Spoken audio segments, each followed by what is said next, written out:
എല്ലാവർക്കും ഈശ്വമിശിഹായ്ക്ക് സ്തുതിയായിരിക്കട്ടെ. സ്നേഹമുള്ളവരെ, ഞാൻ കഴിഞ്ഞ വീഡിയോയില് ഒരു വചനം 1000 പ്രാവശ്യം എഴുതി എനിക്ക് കിട്ടിയ അനുഗ്രഹത്തെ കുറിച്ച് ഞാൻ നിങ്ങളുമായി പങ്കുവച്ചിരുന്നു. അപ്പൊ ആ വീഡിയോ ഒത്തിരി പേര് കാണാനായിട്ട് ഇടയായി. ദൈവത്തിന് നന്ദി പറയുന്നു. ആ വീഡിയോ കണ്ട് ഒത്തിരി കമന്റ്സ് വന്നു. അതിൽ കുറെ പ്രാർത്ഥനാ സഹായങ്ങളും പിന്നെ അതുപോലെ തന്നെ വചനം എഴുതി കിട്ടിയ അനുഗ്രഹങ്ങളെ കുറിച്ചും അതിലും കൂടുതലായിട്ട് ഒത്തിരി സംശയങ്ങൾ വന്നിരുന്നു കമന്റ്സ് ആയിട്ട്. എങ്ങനെ വചനം എഴുതണം, എത്ര ദിവസം കൊണ്ട് എഴുതണം, എങ്ങനെ നിയോഗം വെക്കണം എന്നൊക്കെ ചോദിച്ച് കുറെ പേര് സംശയങ്ങളായിട്ട് ചോദിച്ചിരുന്നു. അപ്പൊ അതില് സംശയങ്ങൾക്ക് എല്ലാത്തിനും കുറച്ചൊക്കെ ഞാൻ റിപ്ലൈ ചെയ്തെങ്കിലും എല്ലാത്തിനും റിപ്ലൈ ചെയ്യാനായിട്ട് എനിക്ക് സാധിച്ചില്ല.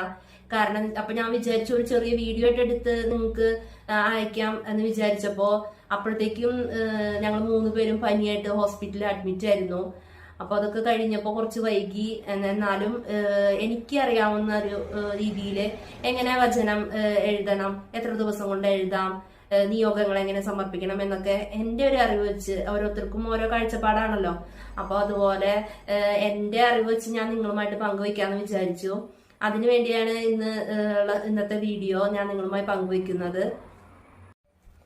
ഞാൻ 1000 പ്രാവശ്യം വചനം എഴുതിയത് 9 ദിവസം എടുത്താണ്.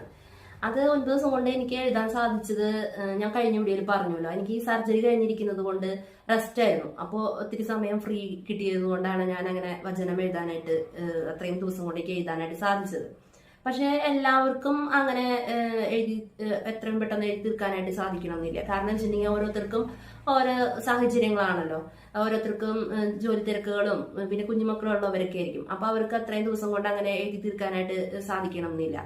പിന്നെ നമ്മൾ വചനം എഴുതുക എന്ന് പറയുന്നത് ഒരിക്കലും ഒരു ഭാരമായിട്ട് കാണാതെ അതൊരു ഭാഗ്യമായിട്ട് കാണുക. വചനം എഴുതാതിരിക്കുമ്പോൾ നമ്മൾ കൂടുതലായിട്ട് ആ വചനത്തിനെ മനസ്സിലോട്ട് സ്വീകരിച്ച് നന്നായി പ്രാർത്ഥിച്ചൊരുങ്ങി സമാധാനത്തിൽ എഴുതുക. അത് ആ നിയോഗം സാധിച്ചു കിട്ടാൻ വേണ്ടി നമ്മൾ ആ വിശ്വാസത്തോടു കൂടി ആ വചനത്തെ ഏറ്റെടുത്ത് എഴുതുക. അങ്ങനെയൊക്കെ എഴുതുമ്പോഴാണ് നമുക്ക് കൂടുതലായിട്ട് വചനം അനുഗ്രഹമായിട്ട് നമുക്ക് മാറാം. പിന്നെ എത്ര ദിവസം കൊണ്ട് എഴുതാം എന്നുള്ളത് നമ്മളൊരു നിയോഗം വയ്ക്കുക. എത്ര ദിവസം കൊണ്ട് നമുക്ക് എഴുതാം, 10 ദിവസം കൊണ്ട് എഴുതുന്നവര്, ഡേറ്റ് ഇട്ട് എഴുതാൻ പറ്റുന്നവര് അങ്ങനെ എഴുതാം. അല്ലെങ്കിൽ പിന്നെ 33 ദിവസം കൊണ്ട് എഴുതാം. 33 ദിവസം എന്ന് ഉദ്ദേശിക്കുന്നത് നമ്മുടെ യേശുവിന്റെ പ്രായത്തിനെയാണല്ലോ നമ്മൾ 33 എന്ന് സൂചിപ്പിക്കുന്നത്. അപ്പൊ 33 ദിവസം കൊണ്ട് ഇത്ര വചനം വെച്ച് എഴുതി അങ്ങനെ വചനം വെച്ച് എഴുതാം. അതിന് കൂടുതലായിട്ട് നമ്മൾ എഴുതാനായിട്ട് ദിവസങ്ങൾ എടുത്ത് എഴുതുമ്പോൾ നമുക്ക് തന്നെ ഒരു മടുപ്പാവും എഴുതി തീർക്കാതെയൊക്കെ ആവുമ്പോ.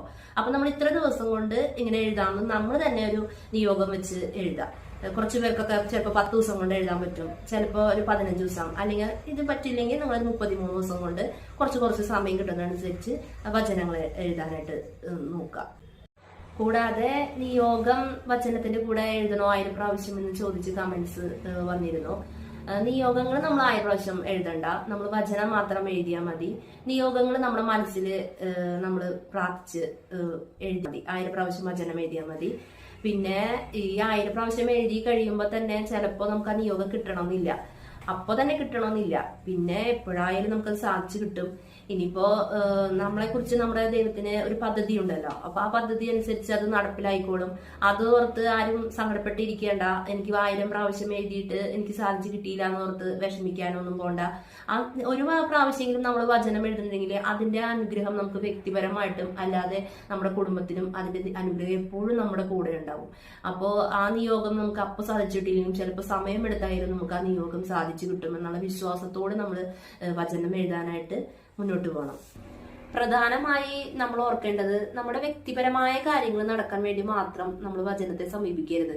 ഉദാഹരണത്തിന് നമ്മുടെ കടബാധ്യത മാറാൻ, അല്ലെങ്കിൽ മക്കളുടെ വിവാഹം നടക്കാൻ, അല്ലെങ്കിൽ മക്കളുടെ പഠനം, ജോലി, അങ്ങനെയുള്ള കാര്യങ്ങൾക്ക് വേണ്ടി മാത്രം വചനത്തെ സമീപിക്കരുത്. പ്രാർത്ഥിക്കണം, പക്ഷെ അതിനോടൊപ്പം നമ്മൾ ഈ നിയോഗങ്ങൾ വെച്ച് വചനങ്ങൾ എഴുതുമ്പോഴും അതുപോലെ തന്നെ നമ്മൾ വചനം വായിക്കുമ്പോഴും നമ്മൾ ദൈവത്തോട് കൂടുതലായിട്ടുള്ള ഒരു ബന്ധം സ്ഥാപിച്ചെടുക്കാനായിട്ട് ശ്രദ്ധിക്കണം.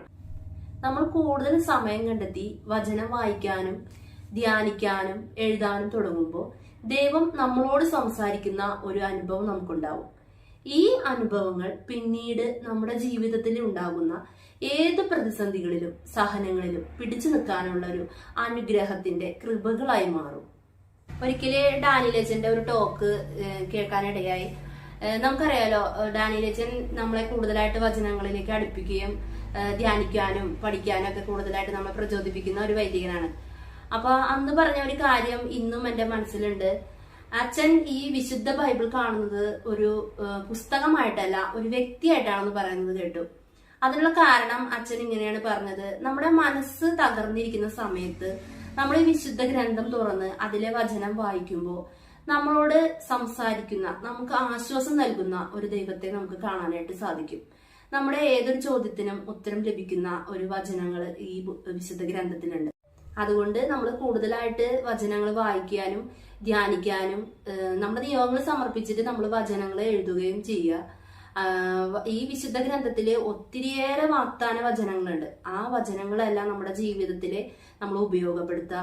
അത് ഉപയോഗപ്പെടുത്തുന്നതിലൂടെ നമുക്ക് കൂടുതലായിട്ട് അനുഗ്രഹങ്ങൾ ലഭിക്കാനായിട്ട് സാധിക്കട്ടെ. ദൈവം നമ്മെ എല്ലാവരെയും സമൃദ്ധമായിട്ട് അനുഗ്രഹിക്കട്ടെ. ആമേൻ.